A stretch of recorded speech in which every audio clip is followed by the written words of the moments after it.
Alright, the first session of Day 2 of the India Today Conclave is about to start, so let's cut across live over there where Guru Baba Ramdev will speak on sex and spirituality, and joining him will be philosopher and author Swami Satyavedanta. Ayurveda expert Swami Ramdev. A huge round of applause there for our first speaker of the session.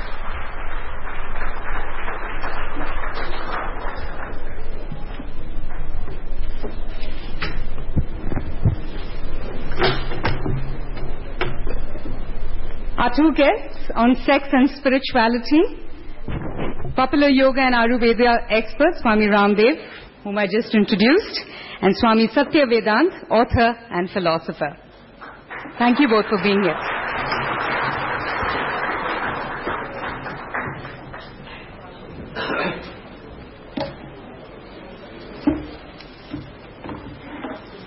Good morning, everybody. I don't know why I'm chosen always to perform a job which is most controversial and difficult. Yesterday was politics, today is sex and something else. Anyway, as Mr. Puri wishes. जब मेरी बारी आएगी तब मैं भी बताऊंगा. Anyway, I followed your command, sir. That's my order. Distinguished delegates, ladies and gentlemen, good morning, and welcome to a session that will, I am sure, appeal to your senses as well as your soul. A session that I hope will strike a balance between sensuous and the spiritual. Our topic is sex and spirituality. Do they complement each other? That's the question we are going to ask both of them. Or are they confrontational? Does one exclude the other? Or are they two aspects of the same experience? We can go on asking, and there are no easy answers. Still we know this much. Traditional religions have so many sexual taboos. There is no moral universe out there in which sex, when uncontrolled, rhymes with sin. In certain religions, the purest form of submission to the God is abstinence or celibacy. Which brings us to another question. Do you need the support structure of established religion to be spiritual? Or simply, but spiritual always religious? Then we have the religious history of eroticism. Well, you can always find a Hindu god and goddesses in erotic postures. You could find them only in Khajuraho. You could even see them in ancient art. Or what about tantric sex? Or sensuality or Sufism? So sex is not a dirty, it could be even divine in the erotic history of religions. But gods are not the problem here, but the brand ambassador on earth are. There are gurus who say that good breathing techniques or meditation would give you pleasure greater than sex. Oh, really? Majority of us would say would like to take deep breaths during sex and meditate afterwards. Take Kama Sutra, the ultimate sex manual. You have a yogi here, maybe like one of our flexible speakers, who take one of those positions or postures in Kama Sutra. Ladies and gentlemen, I am not a sex guru, not a spiritual person either. We have with us two gurus with different perspectives on sex and spirituality. One of them, Swami Ramdev, does not do it. I mean sex only. But he has very strong views on it. Like most Hindu yogis and gurus, he is a celibate. He is much more than that. Sometime I do so many CD bars I've done with him. I called him sex guru. I called him sex guru. I called him text guru. I called him Rajniti guru. Whatever guru, because he has a view of everything. He presides over the biggest empire of the soul in this part of the world. He is the richest.